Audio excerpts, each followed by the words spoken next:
Hello friends, US Iran war का दूसरा महीना चल रहा है और एक नेवल स्ट्रेटजी ने पूरे गेम को चेंज कर दिया है। जी हाँ, हम बात कर रहे हैं small fast moving naval boats का, जिसने यूएस के नेवल जो सुपरमेसी है उसको चैलेंज किया है। क्या आपने सुना है मॉस्क्यूटो फ्लीट के बारे में?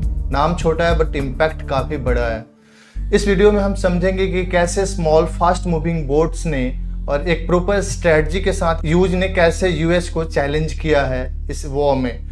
तो चलिए समझते हैं the mosquito fleet step by step through this PPT presentation. जैसे यहाँ पे आप देख पा रहे हैं, हम मॉस्क्यूटो फ्लीट की एनाटॉमी को देख रहे हैं कि कैसे एसिमेट्रिक वॉर में इसने ईरान को एक कहीं ना कहीं एज दिए हुआ है। तो सबसे पहले इस रीजन को समझिए, है पर्शियन गल्फ और इसके बीच में है स्ट्रेट ऑफ हॉर्मुज, और इस स्ट्रेट ऑफ हॉर्मुज को ईरान ने चॉक किया हुआ है थ्रू इट्स नेवल फ्लीट।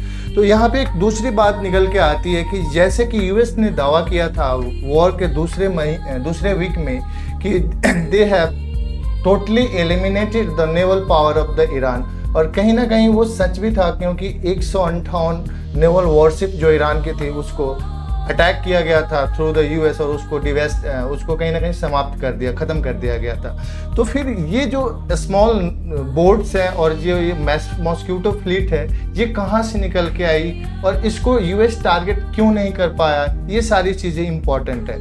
तो in order to understand all these things, you need to look at the evolution of this naval, और यू कैन से कि मॉस्क्यूटो फ्लीट, और क्या स्ट्रेटजी ईरान यूज कर रहा है, क्या इंफ्रास्ट्रक्चर है इसके लिए, और क्यों यूएस इसको पकड़ नहीं पाया। तो जैसा आप इसको देखेंगे तो ये जो मॉस्क्यूटो फ्लीट है ये जनरली यूज करती है small very fast moving boats, और ये बोट्स में मिसाइल्स भी लगे होते हैं, एंटी एयरक्राफ्ट गन भी होते हैं, पर्सनल भी होते हैं जो नेवी के होते हैं। साथ में इसमें अगर टोटल नंबर्स की बात करें तो 50,000 पर्सनल हैं जो आईआरजीसी की इस नेवी में हैं। साथ में ये जो नेवी है, ये पूरे जो ये एरिया है जो पर्शियन गल्फ है, इसको पूरे एरिया को 5 डिस्ट्रिक्ट में डिवाइड किया हुआ है, और उसके चार्ज अलग अलग ग्रुप्स को दिए हुई है जो कि मॉस्क्यूटो फ्लीट्स के कमांडर्स हैं उनके पास हैं।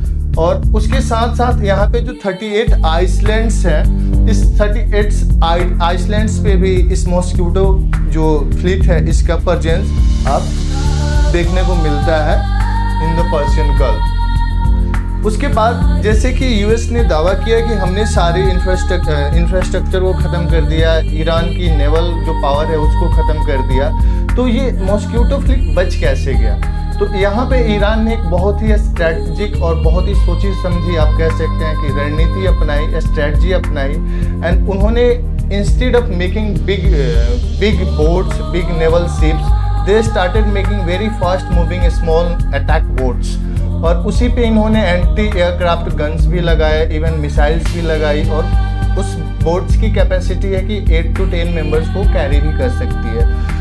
और इन बोट्स को इन्होंने रखा कहाँ पे? इन बोट्स को रखा इन्होंने सॉलिड रॉक जो है ईरान की जो सॉलिड रॉक्स है जो कोस्टल एरियाज में, उसमें गुफा बनाया और उन गुफाओं में छुपा के रखा। अब सैटेलाइट क्या कर सकती है? सैटेलाइट इन सारी चीज़ों को स्कैन नहीं कर पाती है, तो यूएस को पता नहीं चल पा रहा है कि ये बोट्स है कहाँ। प्लस ये बोट्स काफ़ी नंबर में है, बहुत सारे छोटे छोटे हैं, और बहुत सारे बोट्स लकड़ी के भी बने हुए हैं। तो ये क्या होता है, जो फिशिंग बोट्स है उससे भी काफ़ी सिमिलर होती है। तो ये इसमें अलग कर पाना कि कौन सी शिपिंग बोट्स है, कौन सा नेवल बोट्स है, ये काफ़ी चैलेंजिंग हो रहा था यूएस के लिए। कहीं ना कहीं ये इम्पैक्ट जो स्ट्रेटजी रहा ईरान का, ये सक्सेसफुल रहा in mobilising the forces to block the strait of Hormuz.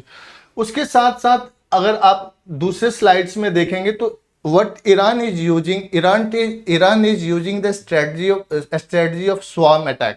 This means कि जैसे कि एक पर्टिकुलर टैंकर या डिस्ट्रॉयर यूएस नेवी का है, उसको टारगेट करना है, तो ईरान इसको चारों तरफ से अटैक कर रहा है। दिस मीन्स कि they are not using single fast moving boats, they are using a group of fast moving boats, जिस कारण से क्या हो रहा है कि यूएस की जो डिस्ट्रॉयर्स हैं वो कितने 10-12 को तो मार देंगे, बट फिर भी 2-4 बच जाएंगे और वो मार के भागेंगे। और यहाँ पे जो सबसे इम्पैक्टफुल स्ट्रेटजी ईरान की है वो है कि hit and run. This means कि they are using guerrilla tactics जो शिवाजी ने यूज किया था ड्यूरिंग द मिडाइवल टाइम्स, कि मारो और भागो, क्योंकि उनको पता है कि रुकेंगे तो यूएस छोड़ेगा नहीं, सामने सामने हम लड़ नहीं सकते।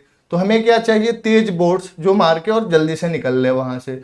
तो ये स्ट्रेटजी यूज कर रहा है, and along in the swarm they are using this, means कि they are using too many boats to attack a single naval vessel. अब इसमें इसका इम्पैक्ट ये हो रहा है कि कहीं ना कहीं एक जो हैरेस करने वाला होता है, जैसे हमारे स्कूल्स में भी बच्चे होते थे कि मारा भागा, उस टाइप का है कि मारेंगे और भागेंगे, रुकेंगे तो नहीं, क्योंकि रुकेंगे तो पता है कि वो मुझे वापस छोड़ेगा नहीं। तो इस टाइप की स्ट्रेटजी यूज कर रहा है। और साथ में ईरान को ये भी पता है कि in order to block the strait of Hormuz, उसको कंट्रोल करने की जरूरत नहीं है। They don't need the blockage और बैरिकेड करके उसको कंट्रोल करने की जरूरत नहीं है। वहां पे बस एक फियर क्रिएट करना है कि yes, this is the threat area, if you are coming inside you may be attacked. And because of that कि जो मेजोरिटी ऑफ शिपिंग कंपनीज है वो प्राइवेट है, इन्फ्लेशन जो इंश्योरेंस का कॉस्ट है वो काफ़ी बढ़ जा रहा है। तो ऑब्वियस सी बात है कि कोई भी प्राइवेट कंपनी है, that company is not going to risk their tanker in order to pass the strait of Hormuz unless they have the coordination of the IGR, जो ईरानियन रेवोल्यूशनरी गार्ड है उसके through बिना coordinate किए वो जाना नहीं चाहते हैं, क्योंकि कहीं ना कहीं उनको थ्रेट है। उसके साथ साथ जो ये स्वॉर्म अटैक हो रहा है उसमें सिर्फ बोट्स का ही यूज नहीं कर रहा है ईरान, उसके साथ साथ वो क्या कर रहा है कि जो उसके शाहिद ड्रोन्स हैं जो काफ़ी सस्ते होते हैं उस ड्रोन्स को भी यूज कर रहा है। साथ के साथ जो हिडन शोर मिसाइल्स है उसको भी यूज कर रहा है। अगर आप टारगेट, जैसे आपके शिप पे अटैक हुआ, अगर आप टारगेट कर रहे हो ड्रोन्स को तो इधर से फास्ट मूविंग बोट आप पे अटैक करेंगे, फिर कहीं किसी साइड से आपके ऊपर मिसाइल आके गिरेगा। तो ये सारी स्ट्रेटजी ईरान यूज कर रहा है इन कॉम्बिनेशन। और फिर यहाँ पे एक दूसरी बात आती है कि ये जो डॉक्ट्रिन है, डॉक्ट्रिन और यू कैन से कि स्ट्रेटजी है using the small number of small boats in large number, ये कहाँ से इवॉल्व हुआ? तो कहीं ना कहीं, और आईआरजीसी की नेवी अलग क्यों है, ईरान की एक रेगुलर नेवी है और दूसरी आईआरजीसी की नेवी अलग क्यों है? तो ये सारी चीज़ें इवॉल्व हुई over the period of time, and by observing the attack, US attack on Iraq, और उसके साथ साथ जो टैंकर वॉर हुआ था उसमें भी आईआरजीसी ने चीज़ों को ऑब्जर्व किया, और on the basis of all this doctrine evolve. For example जैसे कि आईआरजीसी की नेवी ये बॉर्न आउट हुई कि जो टैंकर वॉर हुआ उसके दौरान, जब आईआरजीसी ने बोला ईरान के रेगुलर नेवी को कि you will have to attack the tankers, तो रेगुलर नेवी ने उसको कहीं ना कहीं डिनाई किया। तो आईआरजीसी ने खुद ही उन टैंकर्स को अटैक करना शुरू किया, और उसके बाद क्या हुआ कि आईआरजीसी ने अपनी नेवी और ये जो मॉस्क्यूटो फ्लीट है इसको खड़ा किया।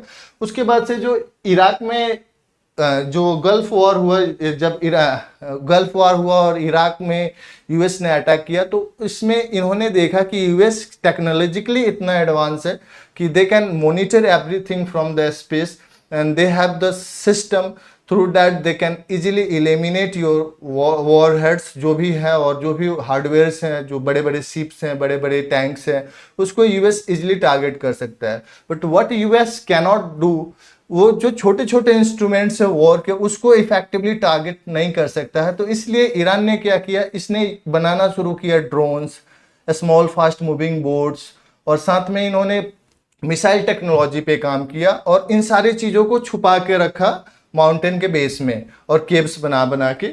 और जो तीसरा फेज था, Iranian leadership realize it can not win a direct conventional confrontation with the Iran. This means कि उन्हों को ये लग गया कि हमें कहीं ना कहीं एसिमेट्रिक जो वॉरफेयर है उसकी स्ट्रैटेजी अपनानी होगी in order to get rid of the threat, existential threat जो ईरान को है उसके लिए। अभी आपने 2 दिन पहले एक न्यूज देखा कि ईरान नेवी है ना, आईआरजीसी की जो नेवी है, इन्होंने अटैक किया था 2 टैंकर्स पे। तो आप इस वीडियो में देख पाओगे कि कैसे इफेक्टिवली जो ये नेवी है ये टैंकर्स को अटैक कर पा रहा है, और ये काफ़ी फास्ट मूविंग बोट्स को यूज कर रहे हैं और इजिली टैंकर्स को अटैक कर पा रहे हैं। And because of this strategy they are very effectively able to control the strait of Hormuz.